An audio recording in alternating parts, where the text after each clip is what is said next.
Welcome to the Glenn Beck program.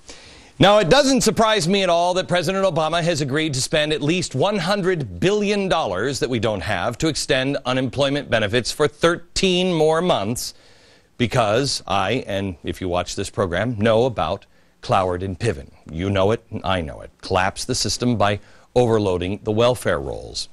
But there's another part of that as well, which also means I'm not surprised that the president gave in to extending the Bush tax cuts. It may seem like a loss to many people for the president, but do you really believe Obama, the man who rammed a mega bill after another mega bill after another mega bill down America's throat, suddenly had a change of heart and cares what the other side thinks before they even take power? How is the left reacting? Well, they're outraged. He's a sellout. You don't think he knew this was coming? Of course he did. Do you remember the progressive strategy meeting during the summer that we showed you the videotape, where Van Jones said, bottom up. Give them a reason and they will rise up. Bottom up. The president didn't lose on this because he's the top-down part. You are watching a very carefully crafted play. You remember when Anita Dunn was most proud about getting the press to talk about what they wanted them to talk about. You have to watch the other hand. Has anyone paid attention to what's happening in Russia? They are now set to control 50% of the U.S. uranium output. They also now have committed to partnership with the United States, Russia and the United States partnering on the smart grid technology. That doesn't sound good. Also, the FCC is making a power play, going around Congress and the courts to silence talk radio and Fox and control the internet. All the while, we're watching a bomb going off in every household, in every business, every place, every capital in the world. It's called WikiLeaks. And I believe that's where we have to begin tonight.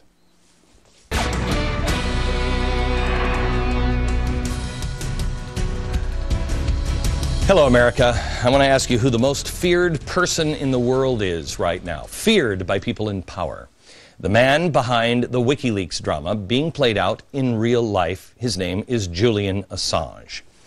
This man has business executives, he has politicians and leaders all around the globe trembling in their boots. I would guess everyone but Vladimir Putin. The guy stabs whales with like toothpicks and kills them. Everybody's freaked out about this man. They're terrified at the mere thought of what secrets he might expose about them on the internet. The truth shall set you free, but it will make you miserable first. We're about to hit the misery part. Many people would rather have slave chains to secrecy than endure the misery required to live in the truth. And so they will fight. Oh, they will fight. Which puts Assange straight in the crosshairs. But who is aiming at him? I want you to come with me and hear this tale. I don't think anybody's really told the tale of Julian Assange in an explainable way. We're going to try tonight. Something's not right here. He appeared in a London court today after being arrested, but not charged by British police. He hasn't been charged with anything, but the arrest had nothing to do whatsoever with leaking information and classified documents on the internet. He was arrested over sexual offenses, alleged sexual offenses in Sweden. He was refused to be let out on bail despite wealthy supporters offering $150,000 to spring him out of jail. Filmmaker Ken Loach, a socialite, Jemima Khan, a journalist, John Pilger and 3 other donors agreed to pay more than $90,000 between them, but the judge said no. It's a bit ironic that the man dumping national business and personal secrets all over the internet is potentially being brought down by something he did in secret. Or did he? I want you to understand, I don't support this guy. I don't support what he's doing. But I'm really torn on this story. He is exposing the fact that our governments all around the world have been lying to us. It's been a job we've been trying to do, but been pilloried over and over for doing it. But I don't want a guy to go to jail or to be silenced for something he didn't do. Again, I don't support him. But I want you to look into the crime that he committed to warrant an international manhunt. This whole thing is not sitting right. Assange is under investigation for sex by surprise. What's that? Well, apparently this is Sweden's version of rape, sexual molestation, and unlawful coercion. Routine cases of sexual coercion have a maximum penalty of about 2 years in prison. But there are separate allegations from another Swedish admirer who he was also hooking up with. I want to show you a rough timeline of events from the British newspapers. As I go through this, I'm going to try to, it's confusing, but I want you to try to follow this along with me and then ask yourself this question. Really? Does this make sense? And if this were done by you, would you be getting the same attention that, that he's getting? Would you not be let out? Watch this. I want to show you, first of all, person number one. Now, we can't show you the actual photographs of the accusers. We don't do it. But let me just call her woman number one. She met Assange at a seminar hosted by the Swedish Brotherhood movement. Now, what is the Swedish Brotherhood movement? Well, that group is a hardcore, uber, far-left group with anti-Semitic ties and also has partnered with SDS, Students for a Democratic Society. So he's speaking at this seminar and she's there. Okay? She's well known in radical circles and in college was a protege of the militant feminist academic holding the post on campus of campus sexual equity officer, whatever that is. In the past, woman number one has also had a blog posting that has since been removed called The 7 Steps to Legal Revenge that explained how a woman can use courts to get back on unfaithful lovers. Step 7 says, go to it and keep your victim in sight. Make sure your victim suffers just as you did. Okay, so here she is. We know who she is. She is a radical, uber leftist. She is at this panel where he has been invited to speak. Now remember, this is in August. He was invited to be the key speaker at the seminar on war and the role of the media. This is about the time when Assange was threatening to release more confidential documents. So, woman number one agrees to let Assange stay at her apartment leading up to the event. She says, I'm going to be gone for a few days. Well, it didn't work out that way. She was staying with some friends, and he was staying at the apartment. Well, on a Friday, she decides to come home early. And he says, well, I'm going to have to leave because you're here now. And she says, no, you can go ahead and stay. So they go out for a nice dinner at a restaurant. Sparks flew. They go back to the apartment, and they get busy. Consensual busyness. And this is important to the story, so I apologize. A condom was used, but it broke.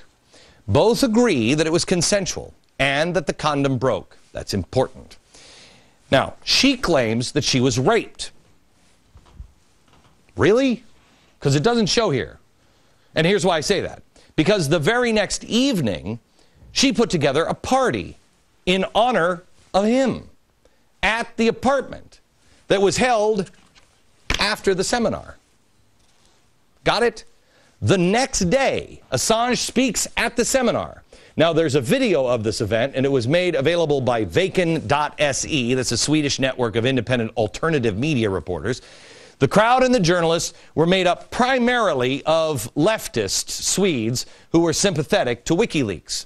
He's introduced by a Swedish social democrat. Social democrat. Remember, that's what Putin and everybody else became when the Soviet Empire collapsed. They went from communist to social democrats.